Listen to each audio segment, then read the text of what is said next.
Hello guys, welcome back. आज हम conditional formatting का थर्ड एंड फाइनल पार्ट के बारे में देखेंगे, जिसमें हम समझेंगे डाटा बार्स, कलर स्केल्स और आइकन सेट्स का यूज़ कैसे होता है। सबसे पहले हम बात करते हैं डाटा बार की। तो फाइल ओपन कर लेते हैं। डाटा बार्स विजुअली शो करते हैं किस वैल्यू का साइज़ कितना है बाकी वैल्यू के कंपैरिजन में। आइए क्वांटिटी वाइज देखते हैं कौन सा प्रोडक्ट अच्छा परफॉर्मेंस कर रहे हैं या कौन कौन से प्रोडक्ट अच्छा परफॉर्मेंस कर रहे हैं स्टेप बाय स्टेप।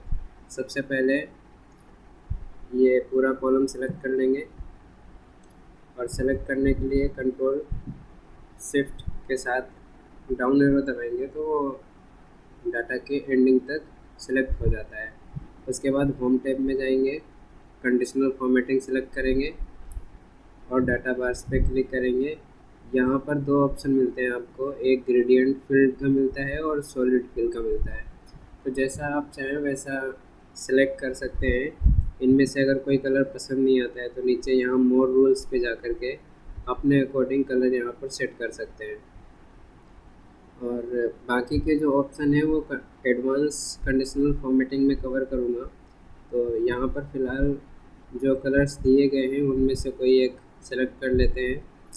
जैसे ये ग्रीन वाला थोड़ा कुछ ठीक लग रहा है, तो यहाँ पर वो एक्सेल ऑटोमेटिकली विजुलाइज कर देता है कौन सा वैल्यू कितना है बाकी की वैल्यू के कंपैरिजन में, सेकंड्स में कर देता है ऑटोमेटिकली। तो अब चलते हैं हम, अब बात करते हैं कलर स्केल के बारे में। तो कलर स्केल बेसिकली हम वहाँ यूज़ रिपोर्ट को बनाने में यूज़ कर सकते हैं जिसकी रेंज आप इजीली आइडेंटिफाई करना चाहते हैं। तो उसके लिए क्या करना है, जहाँ पर भी आपको ये देखना है तो उसको सेलेक्ट करना है। ये डाटा को सेलेक्ट करेंगे, उस रेंज को सेलेक्ट करेंगे जहाँ भी ये आपको अप्लाई करना है। और होम टैब में जाएंगे, कंडीशनल फॉर्मेटिंग में जाएंगे और कलर स्केल पे आकर के, और ये इतने सारे ऑप्शन मिल जाते हैं।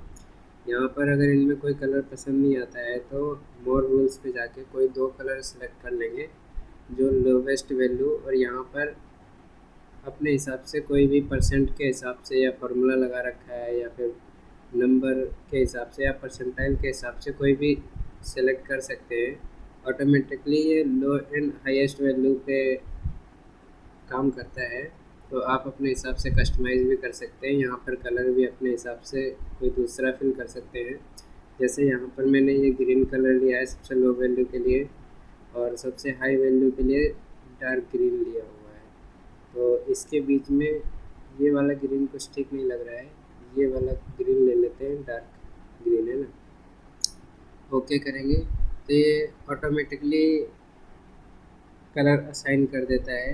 रिपोर्ट्स को आसानी से देख सकते हैं, रेंज का आइडेंटिफाई कर सकते हैं। Last but not the list, icon sets के बारे में अब बात करते हैं। आइकन सेट्स इसमें ही यूज़ कर लेते हैं। तो यहाँ पर पहले ये जो रूल लगा रखा है इसको क्लियर करने के लिए क्या करेंगे, होम टैब में ही कंडीशनल फॉर्मेटिंग में आएंगे और नीचे ये न्यू रूल के जस्ट नीचे क्लियर रूल लिखा हुआ है और ये दो ऑप्शन है। यहाँ पर दो ऑप्शन मिलते हैं, एक clear rule from selected cells and clear rule from entire set. इसका मतलब ये है कि जो रेंज आपने सेलेक्ट कर रखी है clear rules from selected cells, तो वो जितना सेल्स आपने सेलेक्ट कर रखे हैं उन्हीं से वो कंडीशनल फॉर्मेटिंग हटेगी। और clear rules from entire sheets का मतलब ये होता है कि पूरी सीट्स जहाँ जहाँ पर भी आपने कंडीशनल फॉर्मेटिंग लगाई होगी, अप्लाई कर रखी होगी, वहाँ सभी जगह से ये कंडीशनल फॉर्मेटिंग हट जाएगी। तो इसको फ़िलहाल तो हटाते हैं जो भी कंडीशनल फॉर्मेटिंग लगाई थी। अब आइकन सेट्स के बारे में जानते हैं। तो यहाँ पर इसमें कई सारे, होम टैब में आके कंडीशनल फॉर्मेटिंग में आइकन सेट्स पे क्लिक करेंगे तो यहाँ पर कई तरह के आइकन सेट्स मिल जाते हैं। ये डायरेक्शन वाले हैं, शेप्स हैं, ट्रैफिक लाइट्स, इंडिकेटर्स और रेटिंग्स के हिसाब से किस तरह का कौन सा लेना है ये आप सेलेक्ट कर सकते हैं। अगर इनमें से कोई आपको ठीक नहीं लग रहा है, आपके डेटा के हिसाब से लग रहा है कि आपको ये सेटिस्फाइड नहीं लग रहा है, तो मोर रूल्स पे आने के बाद यहाँ पर आप वैल्यू असाइन कर सकते हैं और उस वैल्यू के हिसाब से यहाँ पर आप सेट कर सकते हैं। जैसे ये ग्रीन कलर का कब होना चाहिए, इज इक्वल टू और ग्रेटर देन किसके होना चाहिए, ये 60 के होना चाहिए, ठीक है। और परसेंट में यहाँ पर है तो यहाँ पर नंबर कर देते हैं, जो भी अपने हिसाब से कर सकते हैं वो कर लेते हैं। यहाँ पर 60 होना चाहिए और ये येलो कब होना चाहिए, जब ये 50 के बराबर हो, है ना, 40 कर देते हैं और यहाँ भी ये नंबर कर देते हैं, ठीक है। जो करना है वो नंबर के हिसाब से ही करना है, यहाँ पर 40 कर देते हैं और बाकी के जो भी रहेंगे वो रेड कलर के असाइन हो जाएंगे। तो ये ओ अच्छा सॉरी, यहाँ पर मैंने काफ़ी बड़ी बड़ी वैल्यू, यहाँ पर जैसे मान लो यहाँ पर अगर 50 कर देते हैं तो यहाँ कलर दूसरा हो जाएगा। यहाँ पर अगर 60 कर देते हैं कलर दूसरा हो जाएगा। यहाँ पर अगर 70 कर देते हैं कलर दूसरा हो जाएगा, ये है ना। तो जो भी 60 के ऊपर रहेंगे उनका कलर ग्रीन रहेगा और जो भी 40 के नीचे रहेंगे उनका कलर रेड रहेगा।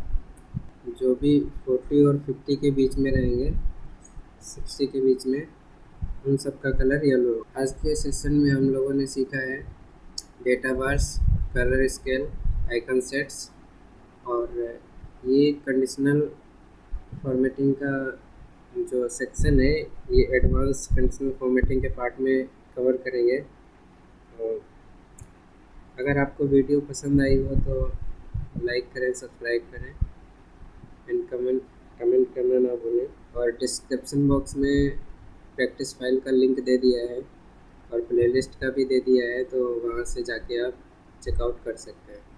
Thank you.